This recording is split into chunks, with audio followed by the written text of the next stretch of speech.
Eccoci qui ragazzi, bentornati sul canale, benvenuti in questo nuovo video. Calciomercato del Napoli, il punto un attimo della situazione. È un Napoli criptico che non lascia trapelare, diciamo, nessun nome.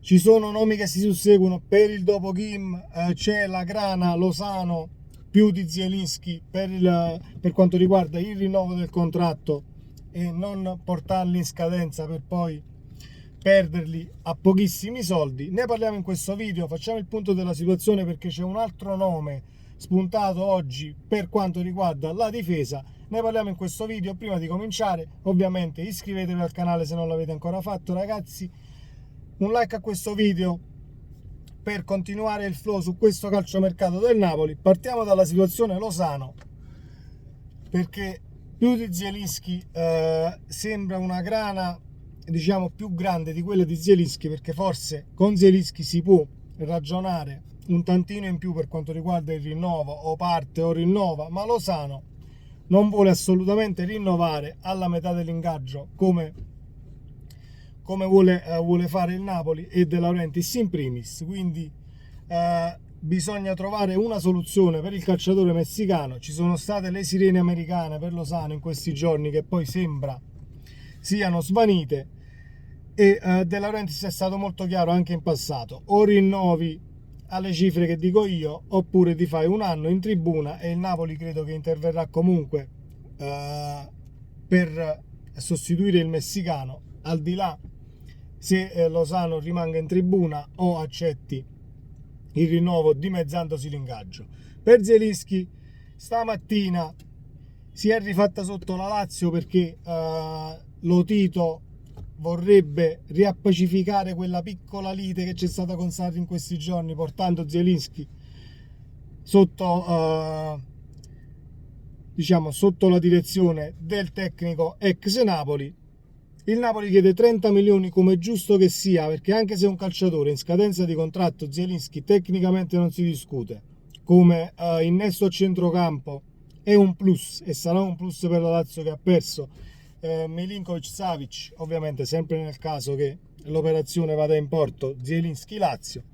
Io mi auguro di non perdere Zielinski. Se devo scegliere tra i due, voglio perdere Lozano, ma non il polacco, per il raccordo che c'è tra centrocampo e attacco, perché Zielinski a Napoli da un bel po', per l'educazione del calciatore che non ha mai fatto trapelare maleducazione, nessuna parola sopra le righe, ha sempre accettato le condizioni del Napoli, eccetera, eccetera.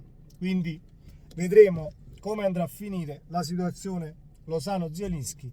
Stamattina si dice che Mbappé non è stato convocato per la tournée in Giappone col Paris Saint-Germain perché ha un preaccordo con il Real Madrid. Sarà questa la situazione che poi scatenerà l'effetto domino con Osimhen? Si dice che il Paris Saint-Germain sia su Højlund.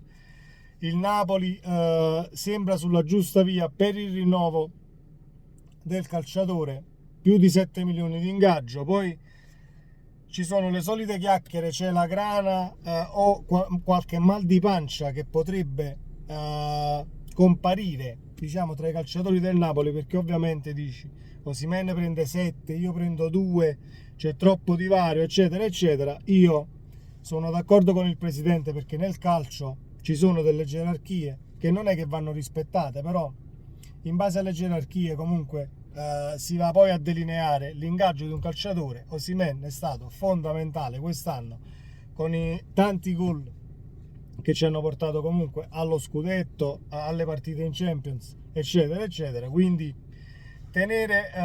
rinnovare Osimhen a queste cifre per poi farlo partire con una clausola rescissoria, si parla nel contratto intorno ai 100 milioni, ben venga, e spero che l'operazione venga ufficializzata quanto prima, così ci togliamo questo dente, perché sarebbe il miglior acquisto del Napoli da fare quest'anno, e tenere Osimhen in rosa almeno per un altro anno, perché poi non mi piacerebbe perdere un calciatore che ha fatto un anno buono e potrebbe farne tanti altri e mandarlo via proprio quando è esploso al primo anno. Quindi massima fiducia alla società da questo punto di vista. E poi c'è la Grana, difensore per sostituire Kim. Partiamo dal fatto che Garzia in conferenza stampa ha detto: a Napoli ci sono 3 centrali all'attivo, Juan Jesus, Ostigard e Rachmani, vedremo chi arriva e se chi arriva avrà le caratteristiche del titolare ben venga, altrimenti si ripiega su un profilo di prospettiva e ce la si gioca con i 3 centrali più quello che arriva. Stamattina si è fatto il nome di Sutalo, difensore croato, Josip Sutalo, valore Transfermarkt 18 milioni, 1,90 m, classe 2000 per 82 kg, un bel pezzo di difensore, può giocare sia a destra che a sinistra dove gioca Rachmani o dove giocava Kim, piedi molto educati, anticipo come si deve, scivolata pulitissima e interventi sempre senza toccare il difensore, composti. È un grandissimo profilo, ma tutti i profili in difesa che sono usciti in questo periodo hanno quasi tutti quanti le stesse caratteristiche. Variano ovviamente le valutazioni di mercato. Ieri e l'altro ieri si è rifatta sotto la voce di Kevin Danso, però c'è un fatto da analizzare su Danso. Danso gioca a 3, quindi dovrebbe adattarsi in una difesa a 4, cosa non semplice da fare poi nell'immediato. Si può adattare sicuramente, ma è una cosa che va fatta comunque gradualmente e non puoi aspettarti che poi prendi un centrale che gioca a 3, vieni in una difesa a 4 e che spacchi dal primo momento. Poi mai dire mai, perché abbiamo visto con Kim preso dal Fenerbahce, nessuno lo conosceva e nessuno ci puntava un euro, è arrivato a Napoli ed è diventato uno tra i migliori difensori d'Europa. Salutiamo Kim e gli facciamo ancora un applauso, perché comunque è andato al Bayern Monaco, ha scelto Napoli come trampolino di lancio, va benissimo così, perché abbiamo vinto lo scudetto e ci ha aiutato tantissimo, fondamentale in questo Napoli per la vittoria finale del titolo in Serie A.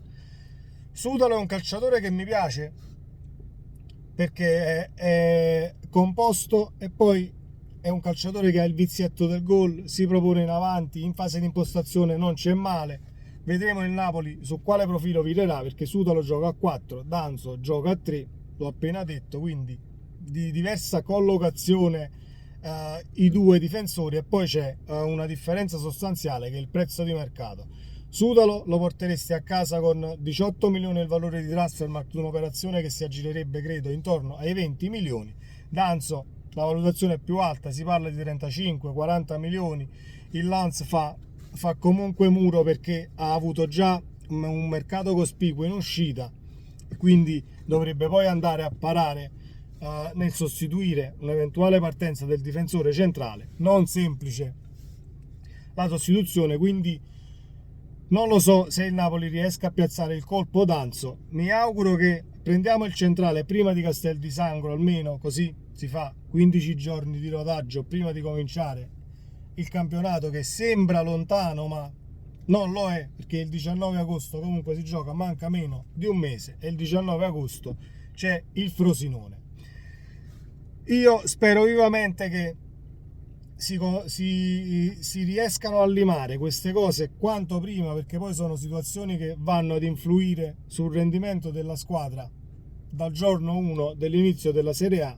E dalle parole di Garzia, anche le prime parole della prima conferenza, quando Garzia disse dobbiamo partire a bomba, per partire a bomba bisogna avere una squadra almeno un tantino rodata. È vero che il Napoli ha le prime 2 giornate Frosinone e Sassuolo, però poi hai solo 2 partite, diciamo tra virgolette, non voglio dire più semplici, perché bisogna sempre giocarle, e poi io sono dell'opinione che affrontare squadre che salgono dalla Serie B è sempre difficile, perché cercano nella prima metà del campionato di fare quanti più punti possibili con una condizione fisica che è più scattante, diciamo, nei primi 5 mesi, e poi, come abbiamo già visto in passato con altre squadre salite dalla B, calano un po' a livello di condizione nella seconda metà del campionato. Speriamo di concludere tutte le operazioni quanto prima. Il Napoli ovviamente è al lavoro, summit di mercato che ci sono tutti i giorni, poi vedremo quando verrà ufficializzato Faraoni che viene al posto di Zanoli andrà al Genoa. Ci sono tutte queste situazioni da limare, speriamo di farlo quanto prima. Ci vediamo nel prossimo video ragazzi, sempre Forza Napoli, e non dimenticatevi di iscrivervi al canale e attivare la campanella delle notifiche perché è l'unico metodo per restare aggiornati sui contenuti. Ciao!